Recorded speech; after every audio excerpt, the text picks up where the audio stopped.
శ్రీవారు వేంచేసిన గర్భాలయానికి ఉన్న తొలి గడప పేరు కులశేఖర పడి. పడి అంటే తమిళంలో గడప అని అర్థం. కులశేఖరుడు కేరళ దేశానికి చెందిన మహారాజు. ఆయన శ్రీవైష్ణవ భక్తాగ్రేసరులైన 12 ఆళ్వారులలో ఒకరు. కులశేఖర ఆళ్వార్ పవిత్ర క్షేత్రమైన వెంకటాచలాన్ని ఉద్దేశించి అత్యంత భక్తి ప్రపత్తులతో 11 పాశురాలను రచించాడు.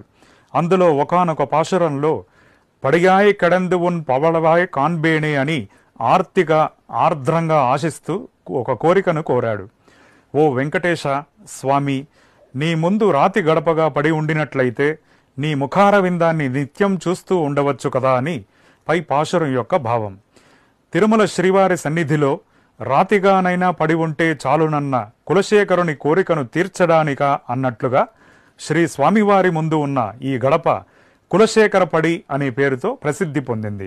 శ్రీవారికి సమస్త కైంకర్యాలన్నింటినీ ఆగమశాస్త్రోక్తంగా నిర్వహించే వైఖానస అర్చకులు భగవద్రామానుజుల వారి పరంపరకు చెందిన శ్రీ పెద్దజీయంగార్ల వారు, శ్రీ చిన్నజీయంగార్ల వారు, ఏకాంగి, అలాగే శ్రీవారి ఆలయానికి చెందిన 5 మంది శ్రీవైష్ణవ ఆచార్య పురుషులు, సన్నిధి పరిచారకులు, వీరు తప్ప అన్యులు ఎవ్వరూ కూడా గర్భాలయ ప్రవేశం చేయకూడదనే నియమం ఉన్నది.